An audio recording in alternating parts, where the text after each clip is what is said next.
Greetings, Cyclopeans. Welcome to the Sci-Clops podcast number 7. Halloween edition. Halloween edition, full of horror and scary things, and brought to you today by H.P. Lovecraft's Azathoth. We will have a link to that short story online that you can read for Halloween. And we also actually have a video about it. Really cool about the background of Azathoth. We'll have that up as well. And so if you will have plenty of scary things to hear about, starting right now with Tom's comics, which might not be so scary. We'll start with the comics and we'll work our way into scary how stuff behind I am in my reading. I've got a couple this week. Start off with the new Suicide Squad. They've been changing up the roster of the Suicide Squad because their first big event is going to be that Justice League versus Suicide Squad event, and let's be honest, Captain Boomerang is not going to be taking down Superman anytime soon, so they have to do some roster shakeups. And now that it's been out for a while, minor spoilers if you haven't caught up. Minor spoilers alert, get ready. The newest member of the Suicide Squad is General Zod, who is definitely a villain that could knock Superman and Wonder Woman around and, isn't going to just get hit by one punch in the jaw and dropped. Has before, too. Yeah. They actually, in the New 52, Zod beat Superman and Wonder Woman at the same time. Wow. Well, he had Feora with him, but anyway. So, they actually cleared up a lot of confusion I had around this whole thing, because there was this whole, they find a mysterious alien object, Zod turns out to be inside, and I'm like, he's in the Phantom Zone, how is he in this giant glowing orb? And I'm like, I guess we're just thinking, something happened, but they actually do explain it away in this one, because when DC did the Rebirth event, the universe it didn't get reset, but it got, altered a little bit. Altered. And some of the bleed through that happens is this is actually a Zod from an alternate universe. So that's how they're going to get away with this. And it's not just our Zod that just conveniently happened to fall out of the Phantom Zone. It's a bleed through from the multiverse effect. So this is cool. I like it. It keeps the one fun thing about the squad, aside from the fact that there's a bunch of lunatics running around killing people, is that it really does have a really nice ever-flowing roster. And to my knowledge, I don't believe Zod in any incarnation has ever been on the Suicide Squad. So this is kind of a fun little shake-up. And not everyone is thrilled with the idea of having a lunatic with superpowers that is almost impossible to kill on the team. So there's some friction building there. Also in the DC realm, we've got the newest issue of Flash. And you can't see it, but they recreated the classic cover where it's someone in distress in the middle, and there's a Flash on one side and a Flash on the other side, both saying that I'm coming, to help. And this one is all about the reintroduction of the original Wally West into the Flash family, and the new Wally West from the New 52 kind of coming to grips with his powers. And it's nice because it's weird that the Flash of all things is where they're focusing most on the big Rebirth event of Barry trying to figure out what happened to alter history, because he thought it was him when he went back to save his mother, but then he finds out it wasn't. Someone else used that brief window to get in and screw things up. So this was kind of a fun issue that kept that storyline going and also had the two Wallys meet up for the first time. So I like what Flash has been doing a lot so far, because I was not at all enamored with its final run before Rebirth happened. So this is a nice change of pace to see Flash getting back to form. Alright, on the other side of the fence, over in Marvel Land, we had one series just wrapped up, kind of. Venom Space Knight has come to an end after 13th issue. This is really, Marvel's been really frustrating me a lot lately. Venom Space Knight is over, but Venom is coming back next month. Mm. But the catch is it's not Flash Thompson in the suit anymore. He's not going to be in space anymore. And I'm fine with bringing Venom back to Earth. A lot of Venom's best stuff is with characters that he interacts with, so I'm fine with Venom coming back to Earth, but I don't get why they're ditching Flash as the current host of the suit. So we'll see where it goes. I thought overall Venom Space Knight was a fantastic series, and this one wraps up the whole storyline of Flash trying to help fix the suit and get it under control again after it had its little psychotic breakdown a few issues earlier. And so we see Flash head back home to Philly and deal with some loose ends he has to tie up in order to fix Venom. As it ends with Flash becoming Venom again and like going back to the classic look with the long tongue and the spider symbol on his chest. And I thought, oh, okay, that's cool. It's a nice nod to the fact that that's how Venom started. But now it's got this new connotation to it because Venom's a hero now. He's actually not this psychopathic murderer bent on destroying Spider-Man. And I've really enjoyed seeing Flash as Venom and the stuff they did with it in general. So I'm kind of bummed that it's going to be a new person in the suit and a whole new direction with it. But I'm still going to pick it up and at least give it a look through. And I think that happens November 23rd as the new Venoms starts up again. And even though it's a Marvel comic, technically, it's not within the Marvel comic universe, it's Star Wars.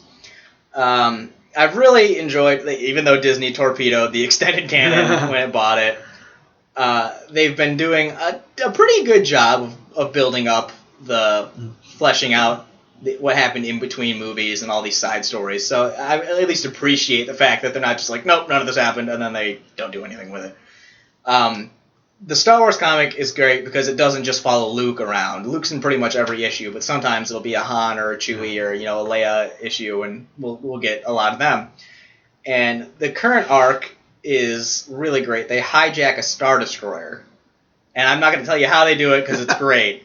But the plan is they're going to hijack a Star Destroyer and use it against the Empire. In the go big or go home. In the go big or go. That is literally a line in the comic. Is it really? Han says, go big or go home. That is literally, I'm so glad you just said that. But the catch is, Vader has somehow become aware of this and has sent an elite squadron to go take him out. And this is great because stormtroopers are the running joke of the Star Wars universe. Yeah. They can't hit they couldn't hit the broadside of a barn if the barn was 5 feet in front of them. The memes on Twitter are hysterical. Yeah, ever since they stopped being clones, after the prequels and the clones all died out and they became just dudes, they're awful. They were jokes. Even Star Wars, even the book we reviewed last week, Aftermath, talked about that they said, well, the stormtroopers are good, but I'm not as worried because they can't hit a darn thing. Yeah. I got a better shot at getting away from them. It's really cool that there's this squadron of stormtroopers who are just they're like the Delta Squad of stormtroopers. They're like just murdering people left and right and front and center. And they're scary dudes. So it's nice to see that there's at least some stormtroopers out there who aren't these running gags. And so it's cool because now we kind of see Leia settling into her role as, the general of the, you just get to lead this whole Rebel Alliance. And we see her starting to settle into there. Han's kind of coming to grips with the fact that I guess I'm stuck being in the rebellion now that I'm a wanted man. And Luke is slowly but steadily trying to work his way towards becoming an actual Jedi and not just a kid who inherited a lightsaber. Yeah. So I really dig what they're doing with Star Wars so far. And now that Vader is wrapped up, I'm going to have to get my fill more from this one. But it's a pretty solid week for comics. What's that on the cover, though, with the Stormtrooper? Yes, on the cover there's a very curious item. Luke is fumbling for his lightsaber, and above him stands a stormtrooper. Mm-hmm. And you think, well, what's so scary about that? Luke's just going to pick up the lightsaber and cut his head off. The stormtrooper also has a lightsaber. Yeah.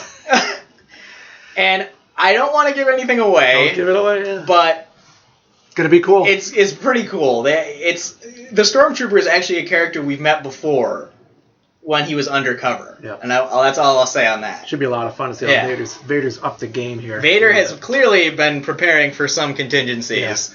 Yeah. And it's definitely going to be a problem for Luke, as he has really yet to get any lightsaber on lightsaber combat training. He's not looking too happy on this cover. We'll try to get that cover up on for you. More than likely it should be right here, and you'll be able to click on it while you're listening to this podcast. So you like this issue? Looks like it's going good.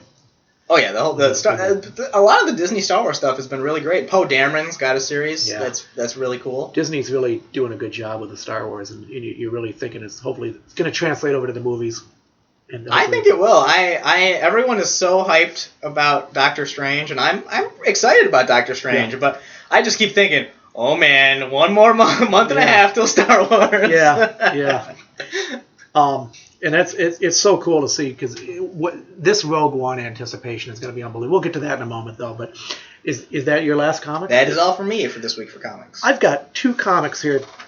I went down to ChaseCon in Saratoga Springs a couple weeks ago, and I met a lot of really neat people, a lot of illustrators, a lot of really, really great great convention. A lot of people there, thousands of people. And I happened to pick up a couple of comics while I was there. One was by Moulton and Moores. I'll have links up to it. Moulton, Moulton. That is a terrifying cover. It's a good cover. It's a spooky cover. Pardon me. It's called Hush. And I got an intro comic signed. It's they're getting ready to release this thing, I think, on a large scale. And it's basically it's a horror, maybe a little fantasy in here. It's we've got it looks like an otherworldly creature doing a smackdown on everybody, doing a Charles Bronson on bad guys. Death Wish. Really nasty stuff he's doing to him. He's like Charles Bronsoning his way through this little comic, and it's really cool. And J. Moulton and J. Moores. J. Moulton is just J. Period. And but I met the some of the guys who are associated with this comic, and it's a pretty cool little comic. And I'll have it up on some links so you can take a look at it, or if you want to order a copy. Good little horror comic for Halloween, and for you guys out there listening to us, you men and women, every day is Halloween for you. So anytime you can get horror, it's good. And so we're doing a lot of horror today. Anyway, the other comic I got was from Mina Elwell, and I met her down there too, and she's a really neat person. She's got a really cool looking little comic here called Infernoct. Infernoct. That looks like Poltergeist. Yeah, it's got a great cover. And one of the things that I caught my eye when I was walking by the table is this cover is really cool. It's this greenish cover. I'll have a picture of this up too, or a link rather. And this is just a teaser to the comic itself. It's just a little 4 or 5 pager. But I'm excited because once again it's horror. It's a girl coming out of clearly a bad situation family, and she's going off to be the helping hands for some guy up the road in a creepy old house. And there's that always ends well. She's getting dropped off by like the kooky uncle or whatever here, and going to the creepy old house, and there's a weird note about who's going to be upstairs she's going to be taking care of. And of course, for me, there's a Lovecraftian element to it. So I'm like all excited about it. I'm like anything Lovecraftian, I'm like all over it. So this looks really good. And another comic to be on the lookout for by Mina Elwell. And this is Infernoct under Scout Comics, so we'll have a link to that too. So got some really cool contacts out of that ChaseCon last week. Really, really great little convention, and some new comics coming. I love to see new comics. Love to see new people entering the field, and so that's really exciting. We're gonna go straight into movies. Do you want to go first, or do you want me to? We got so many movies to cover so fast. Sure, I'll do. I got a couple big notes. After losing Tim Miller as the director of Deadpool 2, there was a lot of panic and like, oh man, who's going to replace him? Because if it was just some guy that this Fox shoves in there, who's going to like just standardize everything and make it a big parody of itself, it's going to be bad.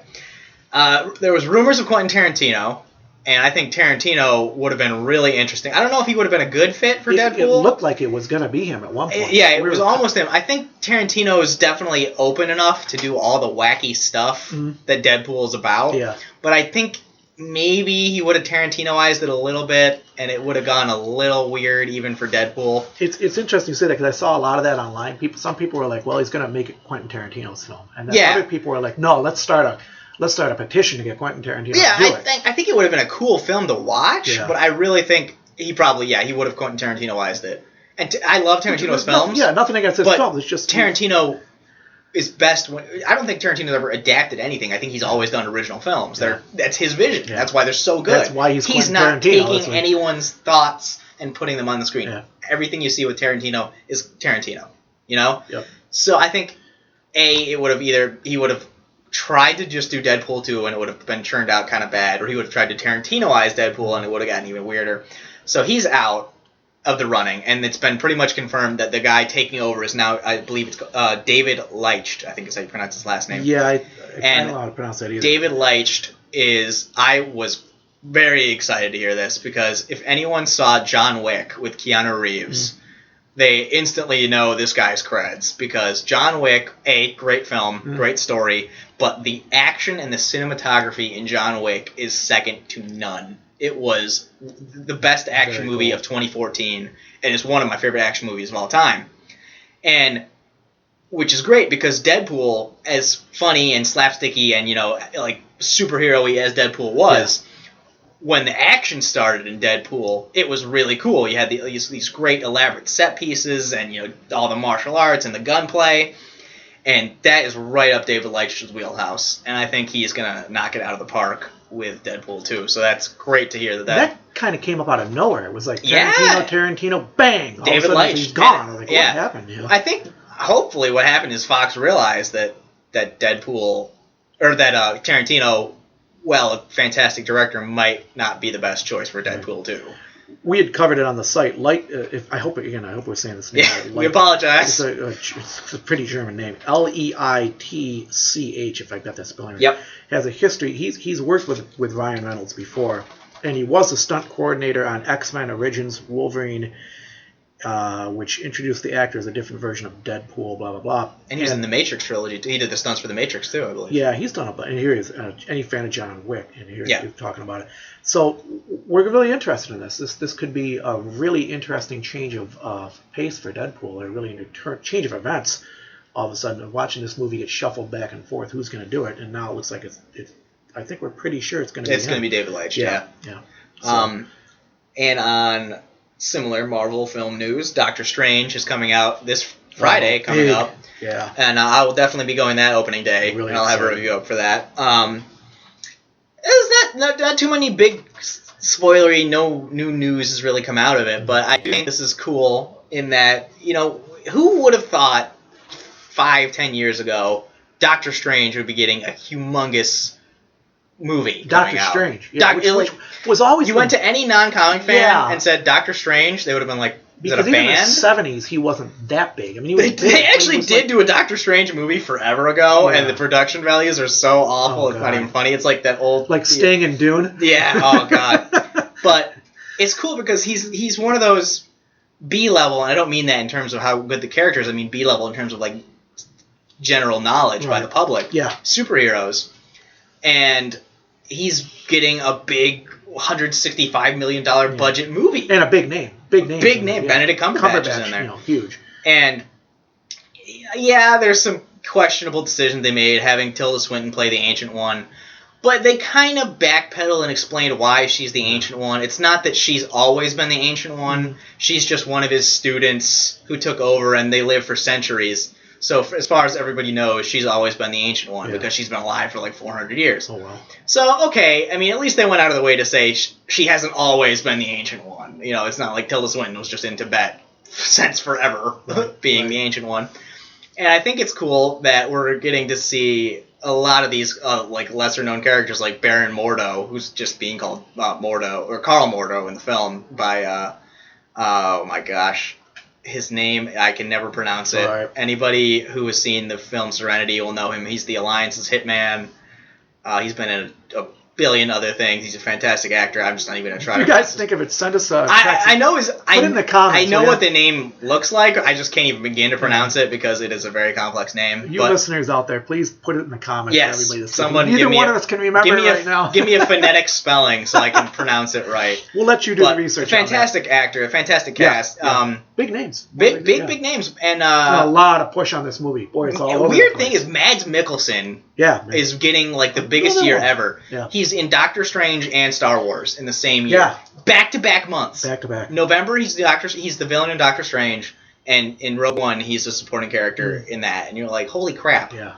Like that's insane. And they're putting such a effort to promote this movie. Doctor Strange is on every Every video I go single to. thing, and I think it'll be really cool. And it's nice to see, because the one thing they never really touched on much in the earlier films is the magical aspect of the MCU, and you kind of got that with Thor. In the you had the Rainbow Bridge, which was awesome. Yeah, a little bit magic. But it was almost went, like an alien. Yeah, they almost it was, went alien with it. And And remember, they had the technology. the technology and too, because he has that line where he tells her, "Your ancestors have magic, and you have science. I come from a place where they're one and the same." Yeah. So we kind of got some of the magical elements of Thor, like the frost giants, that were really cool. Yeah. But it was magic tempered with a little bit of reality. Looks like Doctor Strange is going full tilt, magic. They all occult. Yeah, and that's going to be really cool. And the special effects look wild. Oh, they look rainbow fantastic. colors and kooky and stuff. the crazy cracky burning around Mads Mikkelsen's eyes. I'm pretty pumped on this movie. This, I think, is going to be, if nothing else, visually, this movie is going to be spectacular. This is one of those that you want to see in the big screen. You really want to see every MCU movie in the big screen just because they go so over the top. You got to get a second mortgage to do it. Yeah. The damn ticket prices are so high. Some movies you see them on TV and you're like, oh, that was cool. But like I went to see Mad Max Fury Road in theaters, and I love the movie. I still watch it. I own it on Blu-ray, and I watch it still, and I think it's fantastic. But I am really glad that I saw it like with the crazy sound and the big screen. And I think Doctor Strange is one of those movies too, where it'll translate well on the TV, but to really appreciate it, you gotta see it's it gonna be with a massive screen. Big, beautiful special effects, and like you said too. Another really quick note on Doctor Strange. It is, you kind of said like a B-style comic, which again isn't a slam against Strange. Just comic book people know Doctor Strange. Other people generally won't. And it's nice to see that we've gotten to the point in the Marvel Universe where they're bringing all those lesser characters up and putting huge budgets behind them, and it's going to be a lot of fun. Yeah, Guardians of the Galaxy. We're going to have more and more. Yeah, Guardians. I'm going to confess, I was not a Guardians of the Galaxy person, and this thing hits, and it's all over the internet now. If you're a geek or a nerd, you're seeing Guardians of the Galaxy everywhere. It's a really big deal. So it's nice to see that they're bringing these other characters up. And they're already talking about some other characters they're going to bring in later. But this Doctor Strange is pumped. What is the... That's it for movies. I got just anything? A couple quick mentions I want to make really, really fast here. This is a big next 4 or 5 weeks for movies, which it's huge. I know you were going to cover Doctor Strange, and that was one on my list. We're seeing some massive movies coming down the pike right now, which is of course the biggest I think of all is going to be Rogue One, and that's the monster. That's going to be fantastic, like the 400-pound gorilla, and everybody's pumped about that. We're going to see how that goes. My only concern is doing this podcast and the site. I've seen so many spoilers now that I'm like, oh darn! I'm hoping there's something new for me. Well, that's the thing. Even it looks good, but I'm just like, there's no surprise. Going in, it's just something you have to see. Like what was I going? I went to see Avengers Age of Ultron. Avengers Age of Ultron. And I had a plot point spoiled for me by someone who will remain nameless because it makes me angry every time I think about it. But I had a plot point spoiled for me. We'll make that person. It wasn't like a big plot point. Okay, it wasn't like the movie big, but I had it spoiled for me, and I'm like, come on! Now the whole time I'm going to be thinking about this in the back of my head. Yeah. But going and seeing it in theaters, the big booming, cascading, it's so you can't help but get wrapped up in even in it anyway. And that's another great thing about the movies coming up. They're all big theater movies. You've got Rogue One, Logan, which is going to be which may be as big as Rogue One. I can't wait. Logan's going to be hot. I think because they've been really hyping it up as this is it. Hugh Jackman's done. And now we know what the little girl is all about. So I think for me, going to Logan, the thing that's going to be really exciting is not only watching, the graceful end or whatever of Wolverine, but how are we going to start the next series with this girl? Well, they actually, another spoiler warning. Okay, spoiler warning. Big flashing lights on this one. This is pretty big. This is huge. Okay. In the trailer, and it was only there for a split second, I caught it my second time watching it through. There's a scene where Wolverine gets knocked on his back, and he puts the claws up to block something. Yep. And I thought, okay, he's just blocking. But I watched it through. It's another set of claws that he's blocking. Nice. And the placement of the claws is 2 on the far ends of his knuckle, just like him. But the middle one is underneath, coming out where the wrist is. Okay. And anybody who's a comic fan knows who that is. Does anybody know who it is? It's Wolverine's kid, Dokken, who has all of Wolverine's powers. He's got the healing, he's got the claws, he's got the enhanced senses. Yep. So I don't think... Because X-23 has claws, but she's got 2 in her hand, and the third one comes out of her foot as a surprise knife thing that she uses to get people because they're not expecting it from her foot. So unless they changed up X-23's claws and gave her Dokken's claws, where it comes out from underneath the wrist, I think that means that we're going to get a fight scene between Wolverine and Dokken. And it's like Dokken is one of those really obscure characters that you would never see in a movie. Here we go again. And here we go, he's not really obscure. He's been used a lot more recently, but still, you say the name Dokken and people think of the band. The band from who I saw a bunch of times. Yeah. So I think it'll be really cool, and it'll be interesting because Dokken is a character with he has a long history because like Wolverine, he's got that healing factor. So he's even though he looks like he's slightly older than I am, in his mid-20s, he's actually been around for like 80 years. I didn't get the impression either that the daughter and him were going to duke it up. Yeah, it looks like they're getting along. So Dokken's going to have a bad Dokken's interesting because you can introduce him and have it. He can be a one movie villain, right? Or he could actually be the future of the franchise in that he'll be X-23's Sabretooth, basically. Yeah. You know, he'll fight Wolverine, he'll get wounded and slink off, and then when she grows up to become an adult, her and him will go at it, and he'll be like her nemesis. And doesn't Sabretooth occasionally come over and kind of a little bit work with...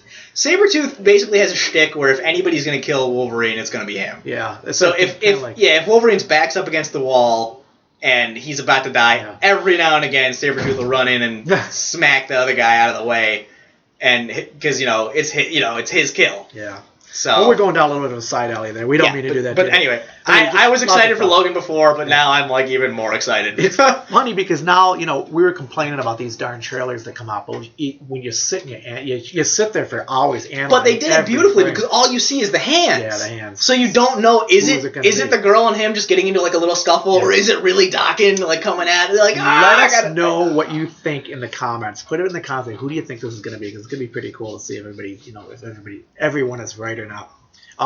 Another one we're looking at too, which is a big one. I don't know how this is going to translate on the screen. It looks pretty good on the screen. Is The Arrival, which is that Alien Arrival film. I'm actually really pumped about this film. I love Alien Arrival films with I don't know how to describe it, with kind of like a Close twist Encounters. Of like, why are they here? Close Encounters type thing, or like Jodie Foster did in Contact. And like I said in the last podcast, this looks like it's going to be another Jodie Foster-esque thing. They've got a message, something's going on, and everybody's got to quick solve it before everything hits the fan. Looks like there's problems on the planet, and I love that. I love the ships; they look really cool, and the special effects look really neat. And again, we've got a new female lead. It's going to be pretty cool, and so could be another big one in the theater. So we got Rogue, Logan, The Arrival, Doctor Strange, and some really exciting stuff in the theaters. Apologies, we did kind of wander away from horror there for a minute or two. Oh, we'll get back to it eventually. on a much smaller movie type thing, one of the things I was looking at this week too was I'm a big fan of Phantasm, the horror film from the 80s, and with the Walking Man, and I love Phantasm, and I did a whole bunch of Phantasm movies. And Phantasm has a big cult following, and for good reason, because it's a good film. It's almost it's sci-fi and horror, and so it's very interesting. It goes horror, and all of a sudden, bang! It does this left turn into sci-fi at one point, and so it's had a mix of fans from both genres. Sci-fi and horror, I think, blend really well together. Invasion of the Body Snatchers, Alien, the classic, The Thing. Yeah, oh, The Thing. We're gonna be talking. I about have a tradition with that, and I'll talk about I later. love The Thing, and it's hot right now for Halloween. So I found this more or less a making of Phantasm, or a Phantasm documentary, where they talked to all the stars and the directors and how they did scenes, and they talked to the gentleman who did the Walking Man, and it's really cool. And we've got it up on the site, and I'll have a link here. And if you like, you horror fans are really going to like this, because it really goes into depth on how they made Phantasm, and I would love to see them take this movie down some more roads and keep going with it, because I think they could almost go Lovecraftian with it. And there I am with Lovecraft again. I love my Lovecraft. But it's a pretty cool thing. So we got a little bit of horror in there for you with the movies this week. Again, I do apologize. We got into the big sci-fi, and almost Strange is almost fantasy sci-fi. But we love it. I don't even think Strange qualifies as sci-fi. I think Strange is just straight up fantasy. Straight up fantasy, like a modern day fantasy. Yeah, tough to. You could. There is no. It's all magic. It's all magic. Yeah, it's all magic and like a historical thing too. Yeah. So pretty cool. You have some horror films. Oh yeah, I have a couple of a couple classic, a couple more recent. Like I said, The Thing. Anybody who hasn't seen The Thing or has only seen the 2011 version of The Thing, do yourself a favor. Go back and watch the 80s version. 80s. But you gotta wait, and I'm gonna explain, because this is my tradition with The Thing. The Thing takes place in Antarctica. Big, snowy, snowstorms, isolated setting. So with The Thing, I always wait until a really blizzardy, crappy day when I have off, where you're going nowhere, and you wait till it gets pitch black, and you sit in your room by yourself, huddled up, and you watch The Thing. And it is mind-blowing that this movie was done in the 80s, because the special effects are great. And I don't mean CGI. I mean practical, actual suits, special effects. And buckets of goo. And the synopsis is something from another world hits Antarctica, wakes up, and starts its plan for us. Yeah. And it's these research station guys. They get trapped there because the storm kicks up, and they're all alone in the space with it in Antarctica. Absolutely mind-blowing. Yeah. It's Kurt Russell, Keith David. One of Russell's best performances. It really is. And it's just it's so great because there's no, it's one of those few movies where there really isn't a hole. Where you're not sitting there thinking like, well, why didn't they just do that? Yeah. Or this is stupid. How did that even happen? It's a great isolated setting. It's great because it's a small film in terms of scope. It's one little base. Yeah. And it's great because it's just this, the whole time you're like, what's going on? Yeah. And so that's what you got to do. Got to watch it on a really snowy day that you've got nothing else to do, and you're going to scare the pants off yourself. Scare the pants off yourself. And it's a great monster. Yeah. And it's a who's who, It really is. Who done it almost as you go. It's like where is the monster now? Clue mixed with a horror movie. Yeah. And a more recent film, which I think you'll enjoy, it was, I believe, 2009. It's just called The Dead. And I'm a humongous zombie fan. I've seen probably way more zombie films than somebody should. And most of them suck because, let's be honest, they're bad production values. Right. Or they're the stupid running zombies that just... I could go on a 15-minute rant about why zombies can't run. We won't mention any particular movies with super fast... Dawn of the Dead. Cough, Dawn of the Dead remake. Anyway. Horrible thing. So The Dead is by the Ford brothers. And it's set entirely in Africa. Yep. And that in and of itself is interesting because it's set, and not in like a big sprawling African city. It's set in like the plains of Africa. Is that the one with the plane crash? Yes. Oh gosh, yeah. I saw some of this. It opens up. It's basically scary. A mysterious virus starts occurring in Africa. Yeah. The U.S. sends in aid workers, and turns out the virus is zombies. And plane crash happens. I won't tell you how because it's a part of the plot. Guy survives the plane crash. Wakes up in the middle of the plains of Africa, the Serengeti. Yeah. He's just there. And the zombies are very much the classic Romero, slow-moving, dumb zombie. And you think, okay, how much of a threat can that really be? That's the whole thing. Individually, sure, you conk him on the head, you shoot him in the head, whatever, fine. But the thing that this movie just nails is that sense of desperation. And no matter how fast he runs, no matter how far he goes... He stops for a minute to catch, get water from a well or catch his breath, and he'll stop and he'll just turn around and they're just coming. Still coming. They're still coming because they never get tired. They never stop. And it's just this impending sense of just doom because it's great and it's fantastic. And there is a sequel. It took him, I think it came out only 2 or 3 years ago, set in India. It's the same outbreak, just from a different point of view. I enjoyed the sequel. I didn't think it was quite as good as the first one because even though it is India and it's still a nice exotic locale, it is a little bit less of that original feeling of impending doom because it's a little bit more metropolized. You see the cities and stuff like that. So that first one's really unique because it's just this plains of Africa, and I don't think that's ever been done before for a zombie movie, and I loved it. I want to throw a quick note in there because I did not see the whole thing, but I did see Tom's.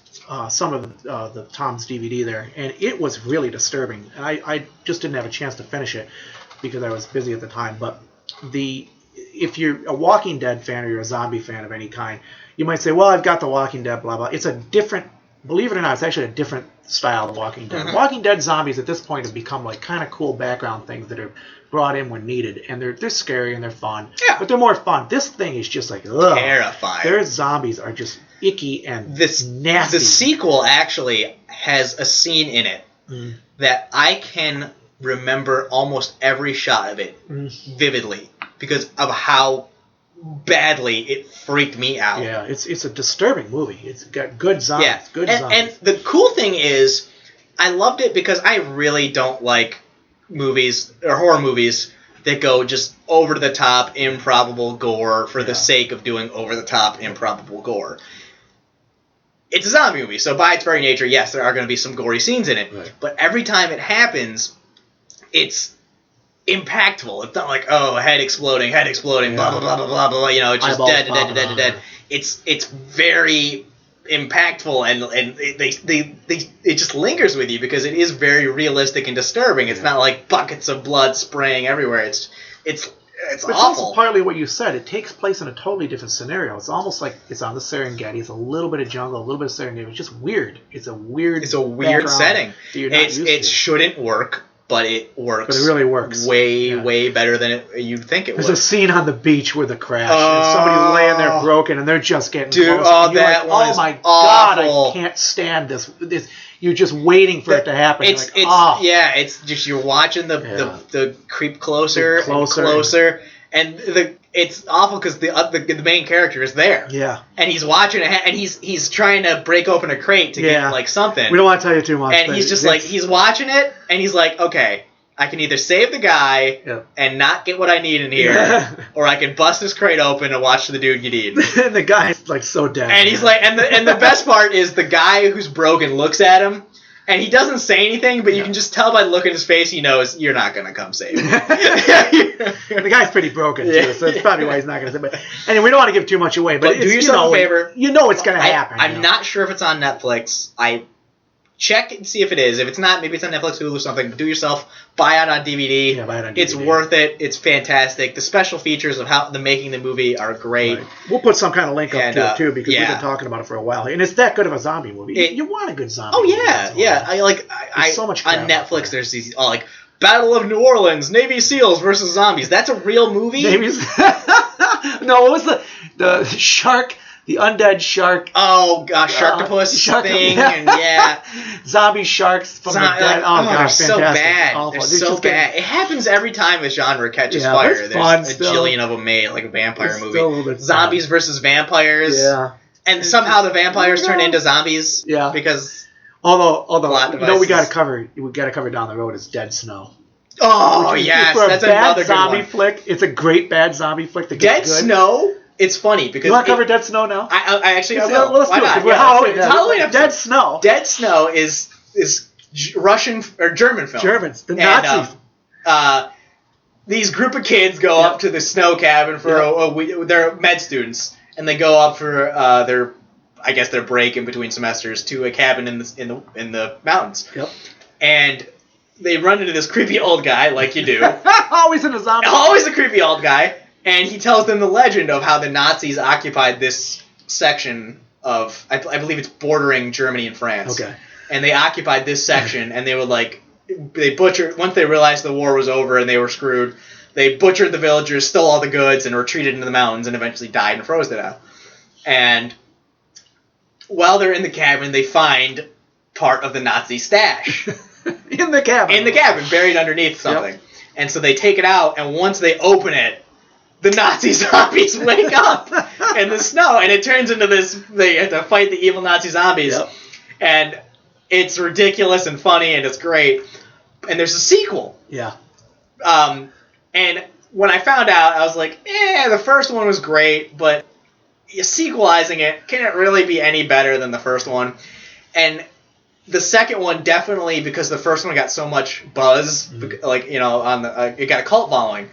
They upped the budget, and it got even better. It's the rare case in a zombie movie, maybe even the only case outside of Romero, where the sequel is better than the original, because they've upped the scale of everything. The first one is funny. The second one is so hilarious, I almost peed my pants sometimes. Great stuff. And it's just one of those ridiculous... Grab a bunch of people... teenagers or, this 30s, whatever. Yuppies, no, they're like in their whatever late 20s. They are. Yuppies, hot yuppies, isolated area, snow, and zombies, and Nazis.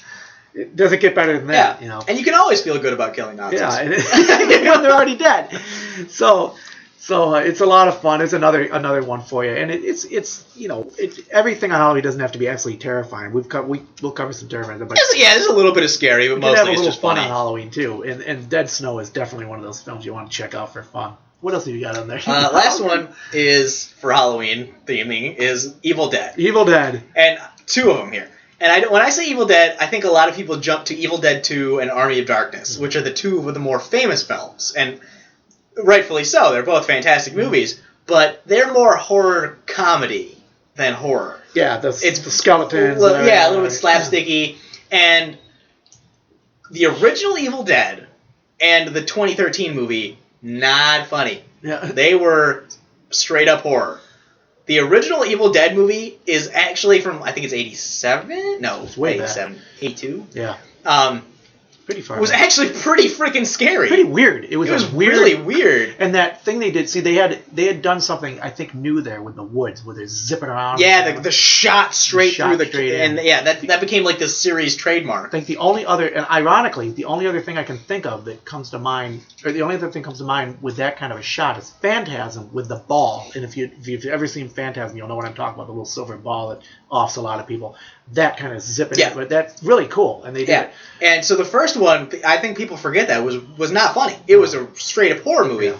And when they announced they were doing an Evil Dead movie in 2013, I was a little skeptical because I love the franchise and Bruce Campbell wasn't going to be in it, so that was a big bummer. But I was like, okay, let's at least see what they do with it. And the first trailer came out, and I went, oh my god. They went right back to the roots, and it was not funny, all horror. It was pretty messed up and scary, and it was really cool. Different than the series. Different than the series. Kind of funny. Which is great. Silly, yeah, 2 and 3 and the new TV show Ash vs. Evil Dead. Yeah. It definitely has moments of scary, but it's more fun. It's more fun. You're watching Ash kick butt. Yeah, watch Ash blow zombies and monsters' heads off. The like, bloodbath. This is great. Yeah.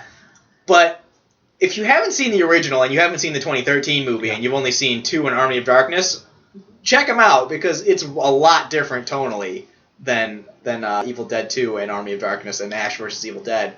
And it really is scary stuff. Another great one to put in your horror. I remember seeing that back in the 80s, and it really disturbed me. It bothered the heck out of me. Because I think the only other word I can come up with right now is cinematography. And I really think there was some cinematography in that movie that was excellent. Well, yeah, and if you ever watch... I have it on DVD, like the making of stuff, because they had like no budget. Yeah. So that shot through the woods was Raimi's way of because he didn't have a bunch of cameras to get all this cool angle, so he just wanted a nice straight through shot. You had the feeling, whatever it was, it was coming right at you. Racing at the woods, like and scary. So just watching them try to make this movie was really cool, and it became like the staple of Cabin in the Woods movies, and the movie Cabin in the Woods takes a lot of homages to Evil Dead. Oh, what the heck? Let's quick do Cabin in the Woods because there's another one that you like. While we're on Halloween, we may as well just go right into Cabin in the Woods. We're having a little fun here to kind of add. Oh yeah, we've just gone off this tangent. But Cabin in the Woods may be my favorite horror movie of all time because it's Joss Whedon and I believe David Orsai is his name. They wrote the movie, and it's basically taking a fun poke at the horror genre. It has comedic elements to it, but it is mostly a horror movie. Mm-hmm.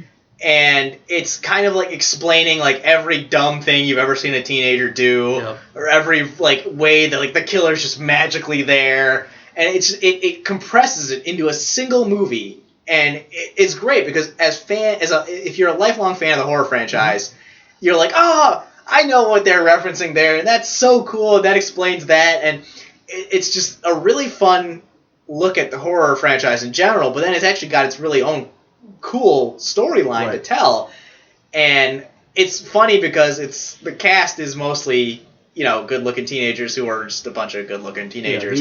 But Chris Hemsworth, of all people, is one of the main characters, Thor. He's in here, Kristen Connolly, Chris Hemsworth, Anna Hutchinson, Director, by the way, is Drew Goddard. Drew Goddard, that's it. Why did I say David Orsai? Oh, because he works with Joss Whedon. He might have been in there. Drew Goddard. I don't see the name, though. And it's a fantastic story with a really fun twist, and it's just, it pokes fun at the horror genre, but not so much that they're actually making fun of it. They're just kind of like, hey, remember, what, this happens all the time? And you love that movie. And I love that movie. I could watch that movie 6 times in a row and not really get bored with it. Highly advise that one for Halloween. I know there's not much time left before Halloween hits, but who cares? It's every day's Halloween. Every day is Halloween. Every day is Halloween. Crazy. And so we've got some good horror here for you to try out. And it doesn't always have to be brand new stuff. Sometimes going back to the classics is really good stuff. And one more, if I can just throw it out there, Nosferatu. If you really want to go back, all the way back to the 20s. It's really a fantastic horror movie with, my gosh, 1920s special effects. I think it's 1921. 1920 something, yeah. Just very disturbing if you really think about it. And that vampire is just creepy. So highly recommend. Count Orlok. You can get that probably on YouTube. the whole thing at this point, because I'm sure there's no 1922 lights Nosferatu. left to it. But just fantastic movie with a really spooky vampire and really good special effects. And a vampire that probably set the tone for vampires a long time later. Even up to today, you see that thing. I think King's vampire from Salem's Lot? Salem's Lot is close to that one. I think he was looking at Nosferatu when he did that one. Whoever did that. And they were looking at that Nosferatu vampire. Because that's one of the better vampires I've ever seen. He's just ugly and nasty and creepy. That's how vampires should look. They should look. They're always, for a while there we had clean, decent, slicked hair, gorgeous vampires. And I was like, nah, I'm more Well, see, I like the Dracula-esque vampire where he does look very clean, slick, and refined when he's trying to. But then if you catch how he really looks, he's really ugly. It's just this ugly, disgusting. He's 500 years old. Yeah. Or the one that when King did Salem's Lot, and he had that scene where the vampires are pretty much hanging out in a garbage dump. And they were just nasty, gross, just barely above rats. Or did you ever see 30 Days of Night? Yeah. Yeah, the vampire where every single one of their teeth were fangs, and they have the black eyes. Another one you guys should, you listeners should look into, 30 Days of Night. Another isolated winter, a lot of darkness, 30 Days of Night, because they're north of the the Arctic Circle. Yeah, that was cool because the whole Twilight franchise, I think, started this whole thing where vampires are these beautiful, immaculate creatures that are like gorgeous male models, and Well, it was also in Dark Shadows. Yeah, Dark okay. Shadows, good looking. But the things in 30 Days of Night are these disgusting, subhuman. They're gonna kick down your door and rip you open like almost a zombies. juice bag. Yeah, almost zombie-esque. They're gross. But there's a good one for you. 30 Days of Night's pretty terrifying movie, and a good one for Halloween. Anyway, we've covered about 10 horror movies here. I'm pretty sure this is a solid Did we got anything left? Oh, I got a bunch of stuff. Oh God, we're gonna keep going. No, it's good. Great stuff.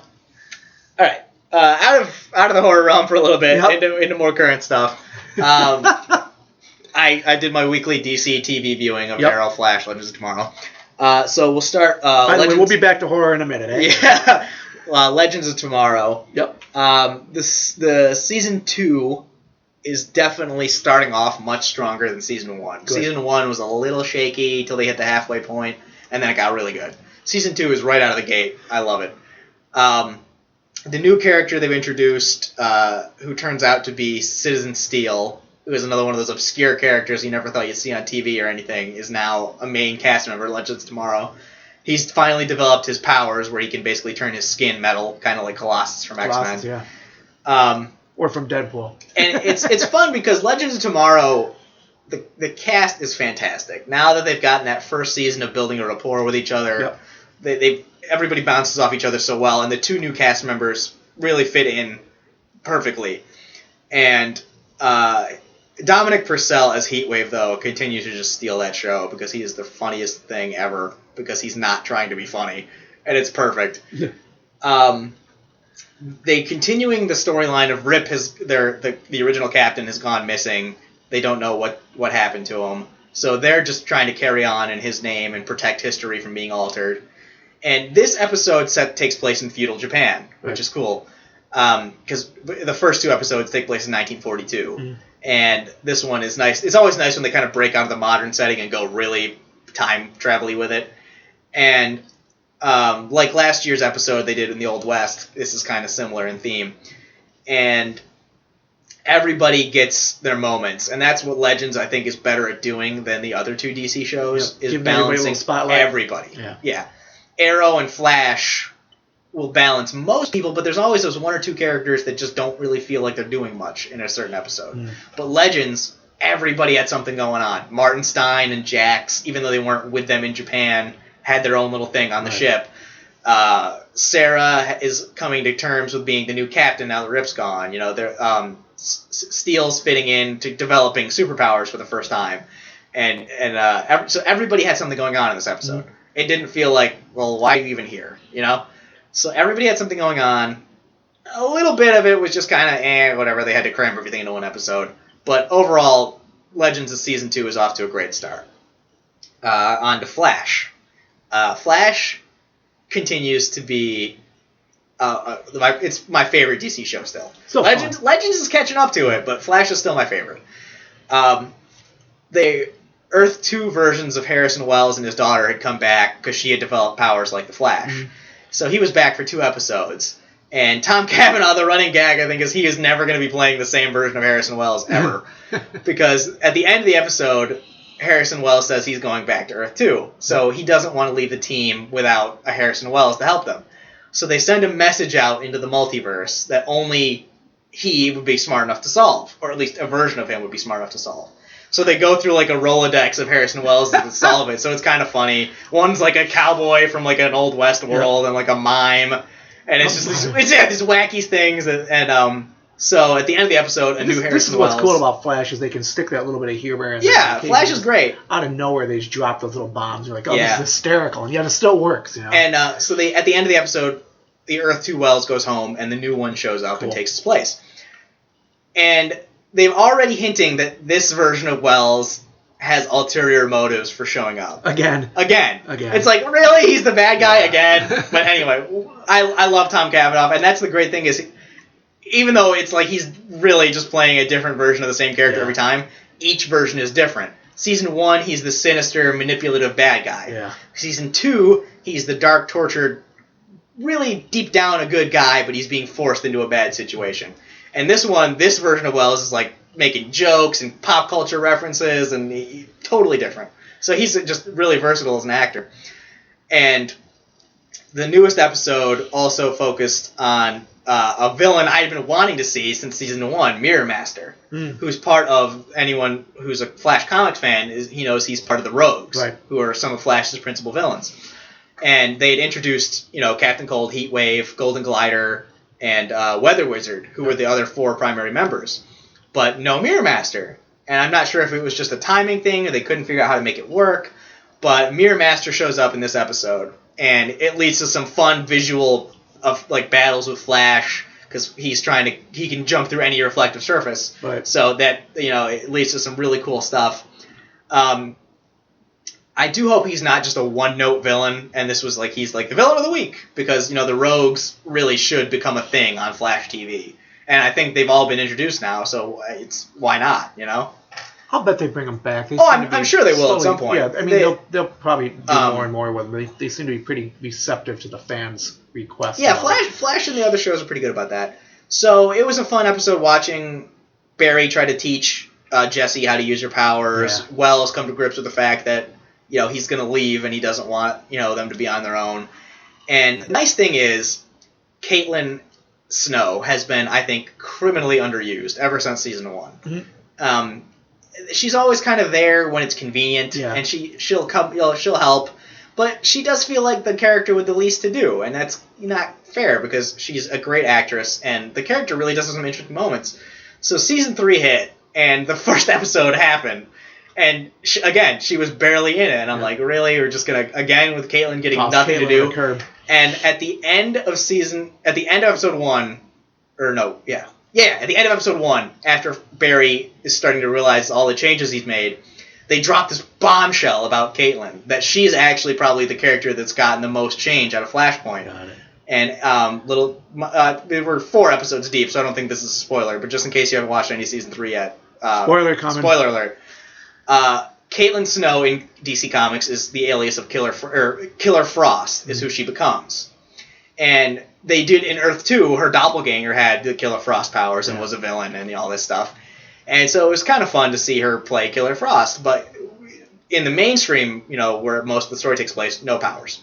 And then the bombshell at the end of episode 1 of season 3 is she does have the Killer Frost powers now.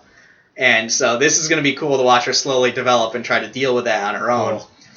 And I think they should have done something with Caitlin, too. I'm with you on that, because I like Caitlin. Yeah. I like all the characters. She's a great actress. But they're taking their time. They're slow. And that's why I'm really liking season 3, because Caitlin's getting moved to the forefront more.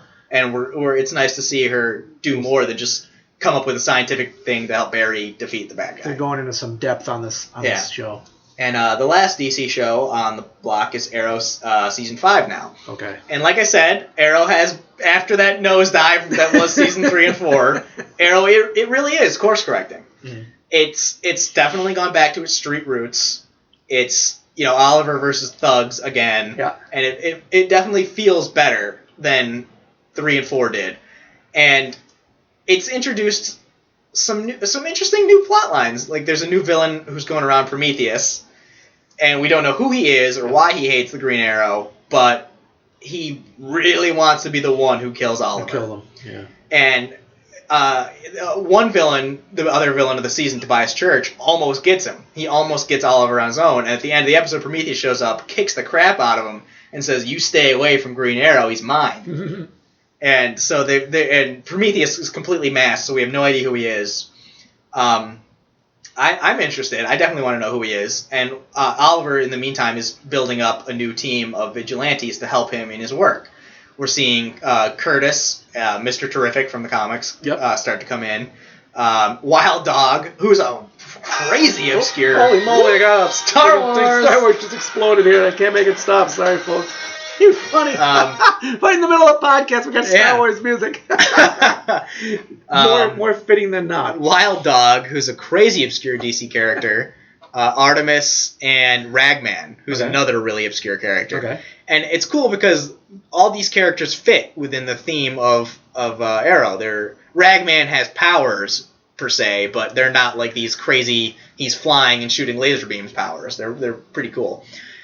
The one problem Season 5 has had so far is that the characters have been so splintered, because after Season 4 the team disbands for various reasons. So they've been like, Diggle's over here, Thea's over here, Oliver's over here, Felicity's doing this, there's a new character, and it was like too many plates in the air. And now, as we get, everyone's starting to slowly gel back together. Right. So it's getting more cohesive and less fractured. So I gotta say, I can't believe it, but I'm gonna stick with Arrow for Season 5, and I'm very happy to hear that. I'm glad, because I've got a ways to go in Arrow still, and I'm looking forward to more of it. So we won't re-review it, but I'm looking forward to Arrow. And was that your last one? Because I wanted to... That was tapped for me for TV. Okay, sorry about that, folks. I was in the middle of... I bumped something while he was talking, and I brought up Star Wars, because I was going to talk about Clone Wars, and I didn't mean to horn in on that, because go for it. A really nice review of Arrow there. And we've been covering Arrow now for several episodes because of that. We both like Arrow, and we were very concerned for a little while there when he was doing that nosedive with the Navy SEAL or whatever, the Special Forces. Oh, yeah, Season 4, and just like... Good Lord. Okay. What are they, stormtroopers? It was almost back to the 70s again, where, And so anyway, it's back, and it's looking good, and we advise that if you haven't watched Arrow, get in there and watch it. It's a pretty good little flick, and we liked it. And I'm watching Clone Wars. I'm on Season 5. I'm almost done. Unfortunately, I didn't finish this week, but I was hoping to get out of Season 5. Wait till you get to Season 6. As good as ever. If you have not watched Clone... I know we're always telling you, watch this, watch that, watch the other thing, but the stuff we cover are things that we really like. We generally will not cover stuff we don't like and sit around and complain about stuff all day, because it's just, who cares? There's too many good things. It's too draining to be negative all the time. Too draining. So what I really like right now is Clone Wars, and I'm 5 seasons in, almost a 6th. And I'm loving it. It's just fantastic. And it's in this particular season for me, there's a lot of things have happened. Ahsoka is getting better and better. They really seem to be putting more and more it's crazy her character. Because now she's getting like action figures and stuff. Like, I saw it down at Target. They've got like a big 6-inch Black Series version of Ahsoka. Online, she's hot right now. She's coming up the ranks fast in the Star Wars universe, which is odd because everything's well, not really. Long. Think about it. Other than now we have Rey, but how many other female Jedi got a lot of screen time and were butt kickers? Yeah, but she hasn't done anything. Is she doing anything in Rebels? Oh, she's in Rebels. Oh, Rebels. Big time. Yeah, in Rebels. Big time. So she's in Rebels, and that's probably why she's hot, but also because the female character thing right now is hot. And they're good characters. They're really and it's good. not like she's just like, oh, I'm a female butt kicker. They've really developed Ahsoka as a character. And it goes way back to Clone Wars. Yeah. This is what I'm saying. She's really good in here. When I first saw her come in, I was really worried. I thought it was just going to be like... an annoying kid stuck with Skywalker. Yeah, if you grew up in the... Well, if you look at a lot of 70s cartoons, one of the things they did in the 70s, which was really bad to cartoons, was they had like a cartoon, like let's say Super Friends, okay? And they were like, oh, okay, Super Aqualad. Friends. And then all of a sudden you brought in Wendy and Marvin. These oh my God, I forgot about them. Idiots. They just screwed up. They're like Jar Jar Binks of the 70s. And like, oh God, why? Or you had like Scooby-Doo, and you brought in Scrappy-Doo. Like, God, this is so dumb. Aquaman had Aqua Aqualad, and he was always getting knocked out, and Aquaman had to go bail him out. Oh God! Oh my God! And the only one, I think they even did that to Robin a little bit back in the day, and now Robin's gradually emerging into a real butt kicker of his That's own. the thing. Like Robin in the comics, they've really turned him into like he's almost as hard to beat as Batman. He's almost as dark and nasty and brooding. Especially once you get to Damian Wayne, who was raised by assassins, so he kills bad guys. Yeah. So I was worried when I saw Ahsoka come in because I thought, she's going to be, I hope they don't do this with her and make her just, some extra thing to keep Anakin, a plot device, basically. A plot device, and I'm about to beat the bad guy, but then Ahsoka tripped and fell. No, not at all. What she is an amazing Jedi, and she's really cool, and she's a really good character, and there's no stupidity. And it's fun watching her get more and more powerful, and I would love to see them do a real lot more with her. And you're gonna, because Rebels, like you said, Rebels, the character, the figures. If you're on Twitter and you're on the Facebook feeds and stuff with Star Wars, you're seeing a lot of fans of Ahsoka coming up now. So I think the Disney has the rights to all this stuff now, so they're going to probably see that. They're smart enough to recognize that she's going to be the next hot thing coming down the line with a bunch of female characters. So I'm really excited about this season, and I'm going into season 6, so we'll have season 6 coverage. I know I didn't go into a lot of details on season 5. All I'm going to say is that if you haven't watched Clone Wars, it's really worth it. The special effects are great. I apologize. The illustration's great. The fight scenes CGI. are great. It's special effects. The fight scenes are great. The characters are really well developed. Season 5, they're really ratcheting up Maul at this point, aren't they? Really what he's going to, yeah. The two brothers are out of control, running all over the place and just smashing up everything. There's been a major fight.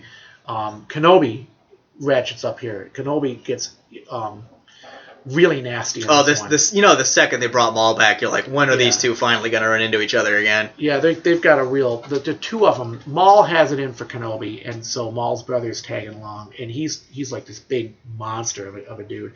And Kenobi realized he's just going to have to face Maul and deal with it, and so it's pretty cool. And of course, Ventress is involved with us now, Asajj Ventress, and you got all these characters coming in, just a major butt kicking going on. Oh, yeah. So, anyway, that was my thing, Clone Wars.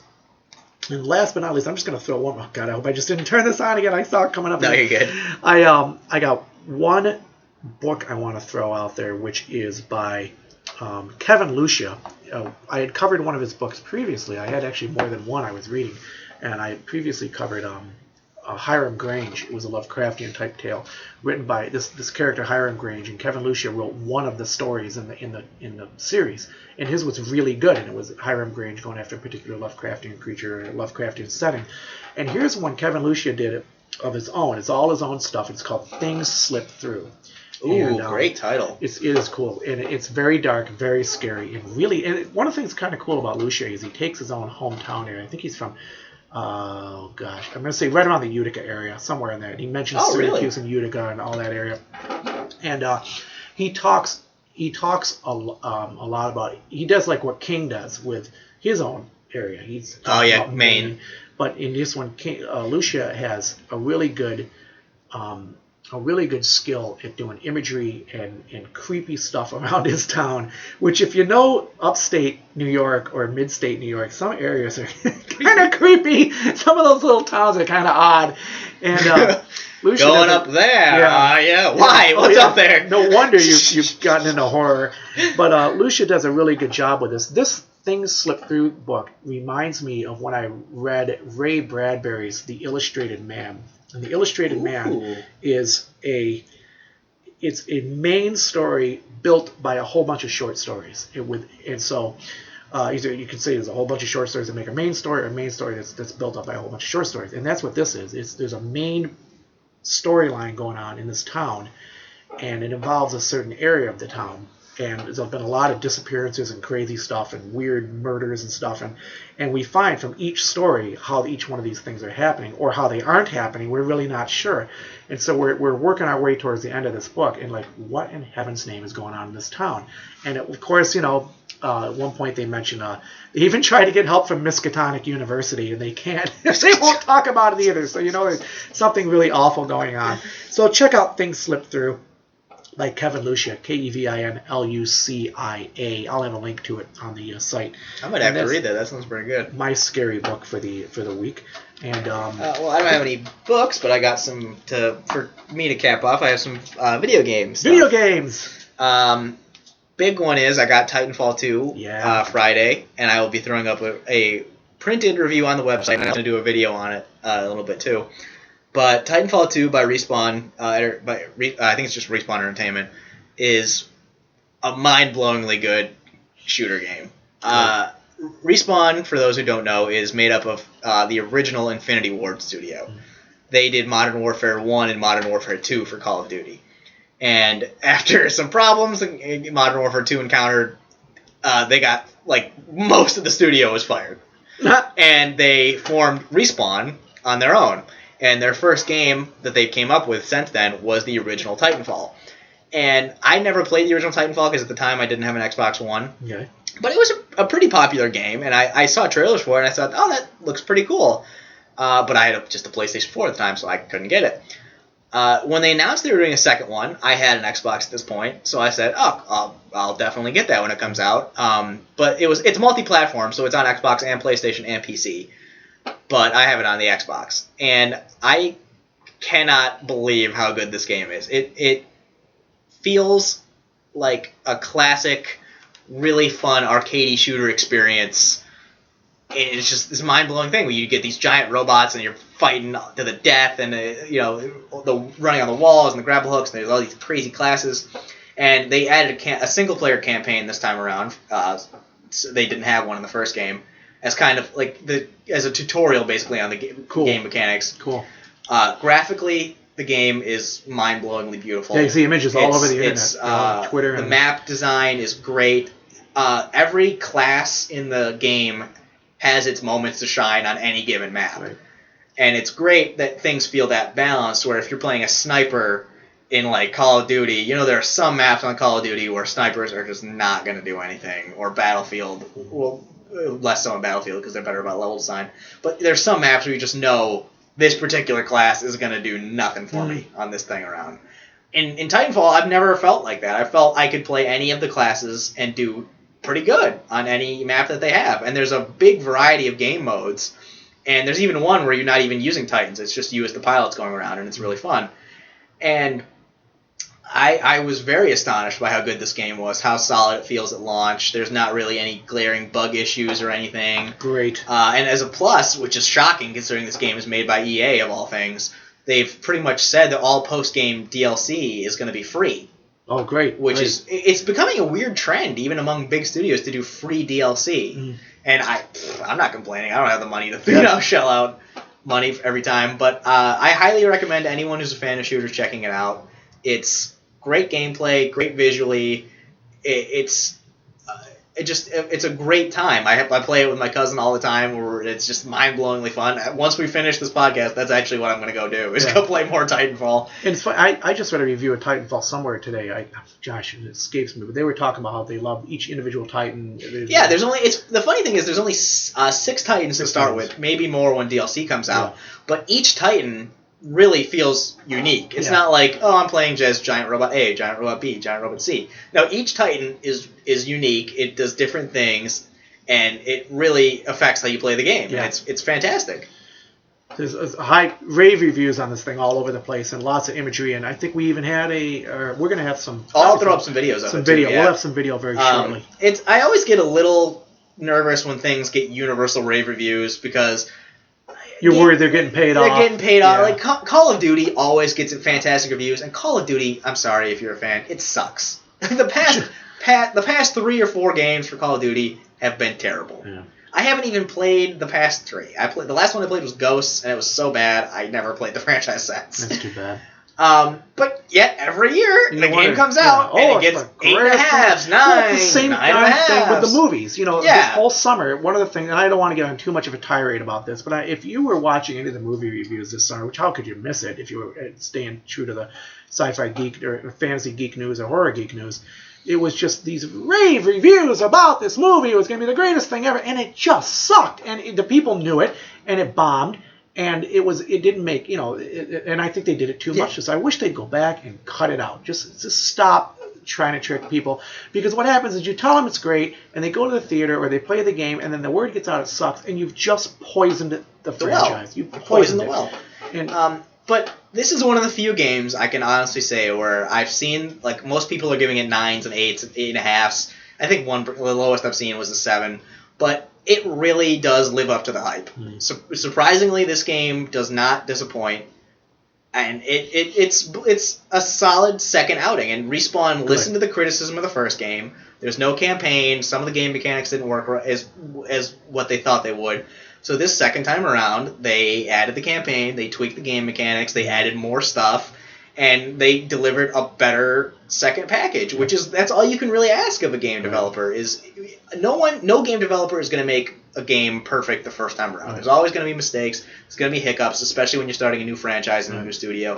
All you can ask of them is to listen to your criticism, take it seriously, and address it. And that's exactly what they did with Titanfall 2. They listened to the criticism, they addressed it, they added more stuff, and I think they've come out with a much more polished product the second time. It's really hot. It's really hot. Go on Twitter, it's all Titanfall. And the last thing I have, even though it's not for another about 2.5 weeks now, is Pokemon Sun and Moon. Pokemon! And as a diehard Pokemon fan, the fact that we're only about 2.5 weeks away from Pokemon Sun and Moon got me very excited. This one looks like they're making some pretty big fundamental changes to the game. I think one of the chief criticisms against Pokemon is it's the same game every year. They just add new Pokemon. When I can see taking that attitude, they add new stuff to it to try to keep it fresh. But at its core, Pokemon really is basically the same game as it was in 1995, just with new Pokemon. And there's that old recipe of if it ain't broke, don't fix it. Yeah. There's a reason Pokemon stayed largely the same, because it works. But looks like they really are trying to shake up the formula a little bit with this game. One of the things was you needed certain moves, the HMs, which got really annoying because they were undeletable once you learned them. So you needed a Pokemon the new Surf, you needed a Pokemon the new Fly, the new Cut, and they just ate up move slots on a Pokemon, and you really didn't want to waste them. And this time around, there's stuff like Pokemon like Lapras that you can take to surf from island to island, so you don't have to teach Pokemon Surf. So they're kind of getting rid of some of the older archaic elements that really don't make much sense in current games, which is nice. They're changing up the gym structure with the 4 islands have like a mystical totem beast you got to beat and stuff like that, and it sounds pretty cool. And I think that they're really just trying to find ways to keep the same spirit and the same core, but freshen it up and give it a modern thing, so it's not really just the same thing with a different skin on it, which is nice. And I'm very excited. And I actually have a fun Pokemon story for you guys. I was actually into Pokemon before Pokemon was in America. And I have a weird story about that, because I was in daycare at my elementary school at Sacred Heart. And we had one of the daycare caregivers was from Japan, Mr. Bob. I remember this, yeah. And Mr. Bob went on vacation once to visit his family in Japan. He did every year. And so he was gone for a few weeks, and when he came back, he brought presents for the kids at the daycare center. And he gave us all Pokemon figures. But the crazy thing is, Pokemon was out in Japan, but it had not hit the States yet. And so we get all these little figures, and we're like, oh, these are cool. I got a Weedle, Weedle, Kakuna, and Beedrill set. So I had all 3 little figures like that. And someone got like Rattata and Raticate, and so we had these little figures, and we're like, we had no idea what they were because Pokemon hadn't hit America yet. And I'm like, oh, this is cool, and we got free toys. So we're like, thanks, this is awesome. And I put them on my desk and at home, and then I remember watching the first commercial for Pokemon Red and Blue and being like, I have those. I have those. And it was really weird. And I sure enough, I had Weedle, Beedrill, and Kakuna. And so I've been I'm like a hipster when it comes to Pokemon. Hipster, I was into Pokemon before it was popular. But you still love it. But I still love it all these years later, and it's a great franchise. And it is so huge now, too. And I see Sun and Moon all the time. And Pokemon Go is still hot. They're going to change that up, shake it up a little bit. They're trying to shake it up a little bit. I don't think it's nearly as hot as it used to be. I haven't played it in a long time. But I think it's still going to be hot. It's not dead by any stretch, but I wouldn't go so far as to say it was still the hottest thing. But when Sun and Moon come out, I am going to be all over that. I've got one last thing here really quick. Music-wise, we'll try to cover a little bit of music. I found a band called Auras, Auras, and we'll have a link to that on the site too. If you're into heavy, you're going to like this. This is really heavy. kind of I'm trying to link them up with something. Very good guitar. Very gosh, what can I say about these guys? Technical. Ooh, very heavy, very fast, great to work out to, really cool, kind of sci-fi-ish at times, and remind me a little bit of Meshuggah, if anybody remembers Meshuggah. You know Meshuggah. And oh yeah, I love that stuff. I just happen to be on a metal kick lately. I've been discovering all these metal bands, and as I discover one, I discover more, and there's more and more good stuff out there. So Auras, and I'm listening to this Helio Spectrum album right now, and this tune Waterstone, which I discovered, which I love. So that was just your music for the day. Just a quick note. If you want to take a look online, we'll have a link to that too. If you're looking for some heavy music to listen to, or something to work out to, if you go to the gym, it's great stuff to work out to. I think that about wraps us up for the I got the week. So what I'd like to do is on the way out, we'd just like to say thank you so much for listening to these podcasts, and we really appreciate you coming every week. You make it a lot of fun. This is why we do this, because we love seeing the numbers are going up, the people are listening. We hope you just keep coming, pass the word. We ask if you can support us. The best way to support us, either if you listen to the podcast, obviously every week, look for us, like it, subscribe to it. If we can get subscriptions, that'd be great. Pass the word. And if you're on the website, Sci-Clops.com, if you're going to do any shopping at Amazon, click on the link. There's usually a big Amazon ad there. If you click on that link and do your shopping there, again, we get a couple pennies, helps the site a little bit. And we are also on Twitter at Sci_Clops, or just, there's links all over the main page of the website. There's a sticky up there. You can click on it, and it'll take you right to the Twitter site. We're on Instagram, we're on Facebook, and we're on Pinterest. And, of course, we got the YouTube and the website. And we'll be working on more goodies for you very shortly. Lots of stuff coming down the pike. But that's it. You have a great Halloween. Stay safe. Watch out for slashers. Creepy clowns. Creepy clowns and zombies. We didn't even cover creepy clowns this week, but I think they've been kind of like banished. I don't think anybody wants to do a creepy clown this week because I think they've gotten in so much trouble. Yeah. But anyways, we'll see you very shortly, and have a great week. Keep the geek. See ya.